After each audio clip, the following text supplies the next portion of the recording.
सभी प्रिय विद्यार्थियों का JPIC के डिजिटल स्टडी में एक बार पुनः स्वागत है। आज का वीडियो कक्षा 10 के उन सभी विद्यार्थियों के लिए है जो बोर्ड की परीक्षा देंगे। और आज के वीडियो में हम अनिवार्य संस्कृत का प्रारंभ करेंगे। इस प्रकरण से संबंधित 4 अंक का प्रश्न पूछा जाता है। कोई गद्यांश या श्लोक संदर्भ सहित हिंदी में अनुवाद करने के लिए आता है। प्रिय विद्यार्थियों, आज का जो पाठ पढ़ रहे हैं वह इतना महत्वपूर्ण है कि प्रायः बोर्ड परीक्षा में इससे संबंधित कोई एक गद्यांश पूछा गया है। जो भी गद्यांश हैं वो 4 हैं। इस वाराणसी पाठ में कुल 4 गद्यांश और 1 श्लोक है। इन 4 गद्यांश और 1 श्लोक के द्वारा वाराणसी के महत्व को बताया गया। ऐतिहासिक काल से लेकर सांस्कृतिक आध्यात्मिक रूप से वाराणसी क्यों महत्वपूर्ण है, इसको हम लोग आज के वीडियो में जानेंगे। तो आए इस पहले पाठ का श्री गणेश करते हैं, अनिवार्य संस्कृत का प्रारंभ करते हैं वाराणसी पाठ से। वाराणसी जिसको प्राचीन काल में काशी कहा जाता था, मध्यकाल में उसका नाम बनारस पड़ा और वर्तमान में हम वाराणसी के नाम से उसे जानते हैं। आए पाठ्य पुस्तक के सहारे गद्यांश को पढ़ें, कठिन शब्दों का अर्थ समझें, उसके बाद इस संस्कृत के स्वरूप को हिंदी में परिवर्तित करें अर्थात अनुवाद करें। अनुवाद 2 शब्दों से बना है। वाद में अनु उपसर्ग लगा है। अन का मतलब होता है पीछे और वाद का मतलब होता है वध से, वाणी से। तो जो भी स्टैंजा है उसको दूसरे लैंग्वेज में ट्रांसफर कर देना ही अनुवाद है। संस्कृत का हिंदी में अनुवाद करने के लिए 4 अंक का रहेगा। इस प्रकरण को हम लोग आज पढ़ते हैं। देखें, पाठ का जो पहला गद्यांश है उसमें वाराणसी का परिचय दिया गया है। वाराणसी सुविख्याता प्राचीना नगरी। प्राचीना, प्राचीन शब्द जानते हैं ना, प्राचीना स्त्रीलिंग हो गया। वाराणसी सुप्रसिद्ध प्राचीन नगरी है। इयं विमल सलिल तरंगाया गंगाया कूले स्थिता। इसी पर प्रश्न बनेगा कि वाराणसी किसके किनारे स्थित है। तो विमल सलिल तरंगाया गंगाया कूले स्थिता वाराणसी। वाराणसी सुंदर लहरों से युक्त गंगा के किनारे स्थित है। अस्याः घट्टानां वलयाकृति। वलयाकृति का मतलब होता है घुमावदार। पंक्ति धवलायाः चंद्रिकायां बहुराजते। धवलायाः का मतलब सफेद, चंद्रिका का मतलब चंद्रमा की चांदनी में, सफेद चंद्रमा की चांदनी में बहुराजते, बहुत सुंदर लगती है, शोभा लगती है। इसके घाटों की घुमावदार पंक्तियां चंद्रमा की स्वच्छ चांदनी में अत्यंत रमणीय दिखती है। अगणिता पर्यटका सुदूरेभ्यः नित्यं अत्र आयन्ति। अनेक पर्यटक दूर देश से नित्य यहाँ आते हैं। अस्याः घट्टानां च शोभाम। और इसके घाटों की शोभा विलोक्य का मतलब देखकर, इमाम का मतलब इसकी बहु प्रशंसन्ति, बहुत प्रशंसा करते हैं। बहु प्रशंसा संति। अस्ति एक वचन है और संति बहुवचन। प्रशंसा करते हैं, अनेकों प्रशंसा करते हैं। तो इस पहले गद्यांश का हिंदी अनुवाद पुनः देखें। वाराणसी सुविख्याता प्राचीन नगरी है। यह स्वच्छ सुंदर गंगा की तरंगों से युक्त किनारे पर स्थित है। इसके घाटों की वलयाकृति पंक्तियां चंद्रमा की चांदनी में बहुत सुंदर लगती है।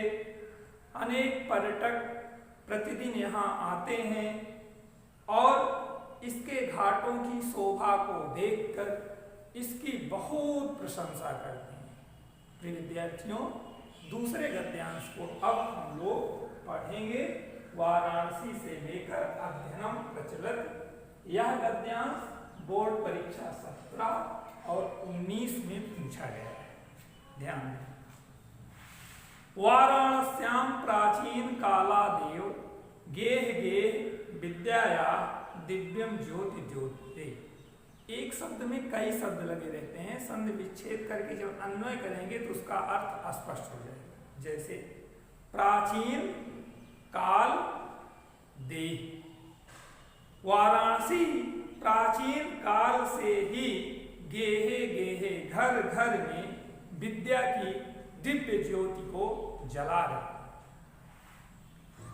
अधुना अपि, आज भी, अत्र का मतलब यहाँ संस्कृत वाग्धारा, वाग्धारा का मतलब साहित्य, संस्कृत साहित्य सततम प्रवहत, निरंतर बह रहा है। जनानाम ज्ञानम च वर्धयत, और लोगों के ज्ञान को बढ़ा रहा। अत्र अनेके आचार्या मूर्धन्या विद्वांसः, यहाँ अनेक आचार्य मूर्धन्य विद्वान वैदिक वाङ्मयस्य, वाङ्मय का मतलब होता है साहित्य, वैदिक साहित्य के अध्ययने अध्यापने च इदानीं निरतः, अध्ययन अध्यापन में निरंतर लगे। आज भी यहाँ अनेक विद्वान मूर्धन वैदिक साहित्य के अध्ययन अध्यापन में निरंतर लगे हुए। न केवलम भारतीया, न केवल भारतीय अपितु बल्कि वैदेशिका, विदेशीगण, गीर्वाण्या, गीर्वा का मतलब होता है देवता वाणी, गीर्वा वाण्या देववाणी, अध्ययनाय अत्र आगच्छन्त, देववाणी अर्थात संस्कृत का अध्ययन करने के लिए यहाँ आते हैं। निःशुल्कम च विद्याम ग्रहन्ति, और निःशुल्क विद्या ग्रहण करते हैं। ध्यान दें, संस्कृत पाठशाला आज भी जहाँ है वहाँ निःशुल्क विद्या दी जाती है, और निःशुल्क ही नहीं, सिर्फ विद्या ही नहीं बल्कि आवास भी दिया जाता है, भोजन भी दिया जाता है जहाँ भी संस्कृत पाठशाला है। जैसे विद्यालय से थोड़ी दूर टीकर माफी आश्रम है, संपूर्णानंद संस्कृत से मान्यता प्राप्त संस्कृत प्रदान करने की पाठशाला है। पाठशाला ही नहीं बल्कि डिग्री कॉलेज तक, तो वहाँ पर विद्यार्थियों को निःशुल्क विद्या दिया जाता है, आवास दिया जाता है तथा भोजन दिया जाता है। ये हमारे संस्कृत साहित्य का महत्व। संस्कृत की विद्या जहाँ दी जाएगी वह मुफ्त में दी जाएगी, उसका व्यवसाय नहीं किया जाता है। तो अनेक विदेशी गण यहाँ आते हैं और संस्कृत साहित्य का अध्ययन करते हैं। आगे बढ़ते हैं और पढ़ते हैं। अत्र हिंदू विश्वविद्यालय, यहाँ हिंदू विश्वविद्यालय ना, जिसको बनारस हिंदू विश्वविद्यालय BHU कहा जाता है, संस्कृत विश्वविद्यालय वर्तमान में जिसको संपूर्णानंद विश्वविद्यालय कहा जाता है, काशी विद्यापीठ वर्तमान में जिसको महात्मा गांधी विद्यापीठ कहा जाता है, इत्येते त्रयः विश्वविद्यालयः सन्ति, ये 3 विश्वविद्यालय हैं। ये नवीनाम प्राचीनाम च ज्ञान विज्ञान विषयाणाम अध्ययनम प्रचलित, जो प्राचीन से लेकर नवीन प्रकार के ज्ञान विज्ञान की विद्या को प्रदान करने के लिए प्रचलित है, अर्थात चल रहे। यहाँ पर 3 विश्वविद्यालय हैं, काशी हिंदू विश्वविद्यालय, संपूर्णानंद विश्वविद्यालय, महात्मा गांधी विद्यापीठ। त्रयः विश्वविद्यालय, तीनों विश्वविद्यालय पुराण से लेकर नवीन तक की शिक्षाओं को प्रदान कर रहे हैं। आगे बढ़ते हैं और तीसरे गद्यांश को हम लोग पढ़ते हैं। ऐसा नगरी भारतीय संस्कृते संस्कृत भाषाया च केंद्र स्थलम अस्ति, यह नगरी भारतीय संस्कृत और संस्कृत भाषा का केंद्र स्थल है। इति एव संस्कृत वाङ्मय संस्कृते च आलोकः सर्वत्र प्रसृतः फैलता। यह नगरी भारतीय संस्कृत और संस्कृत भाषा का केंद्र स्थल है। यहीं से संस्कृत वाङ्मय और संस्कृत संदेश रूपी प्रकाश सर्वत्र फैलता है। मुगल युवराज दारा शिकोह अत्र आगत। मुगल राजकुमार दारा शिकोह अत्र आगत, यहाँ आकर भारतीय दर्शन शास्त्राणाम, भारतीय दर्शन और शास्त्रों का अध्ययन अकरोत किया। मुगल बादशाह दारा शिकोह भारतीय संस्कृत शास्त्र से इतना प्रभावित हुआ कि वह काशी जाकर उसका विधिवत अध्ययन किया। और अध्ययन ही नहीं किया, आगे देखें, सा तेषां ज्ञानेन तथा प्रभावितः अभवत्। वह संस्कृत साहित्य के ज्ञान से बहुत प्रभावित हुआ। यत् तेन उपनिषदाम अनुवादः पारसी भाषायां कारितः। उपनिषदों का पारसी भाषा में अनुवाद किया। पारसी का उर्दू भाषा का भारतीय उपनिषदों का अनुवाद कर डाला, क्योंकि मुस्लिमों की जो भाषा है वो उर्दू है। उर्दू में ज़्यादा वो पढ़ते लिखते हैं, उनकी प्रिय भाषा है, मातृभाषा कह सकते हो, साहित्य भाषा कह सकते हो। तो दारा शिकोह इतना प्रभावित हुआ संस्कृत साहित्य से, उपनिषदों से, कि उसको पढ़ा ही नहीं बल्कि पारसी भाषा में अनुवाद कर डाला कि हम भी पढ़ें, हमारे पीढ़ी वंश भी इस शास्त्र को पढ़कर प्रभावित है। प्यारे विद्यार्थियों, संस्कृत साहित्य इतना महत्वपूर्ण है। अंतिम गद्य खंड को पढ़िए। इयं नगरी विविध धर्माणाम संगम स्थली। इतना इंपॉर्टेंट है कि अगले बार यही आएगा, इतना जान लें आप। इस पाठ का प्राण स्वरूप गद्यांश है। इयं नगरी विविध धर्माणाम संगम स्थली। यह नगरी अनेक धर्मों की संगम स्थली है। महात्मा बुद्ध, तीर्थंकर पार्श्वनाथ, महात्मा बुद्ध तीर्थंकर पार्श्वनाथ जैन धर्म के थे। शंकराचार्य, कबीर, गोस्वामी तुलसीदास, अन्य च बहवा महात्मा नाम, और अनेक बहुत से महात्मा अत्र आगत, यहाँ आकर स्वकीयान विचारान प्रसारयन, अपने विचारों का प्रचार प्रसार किया।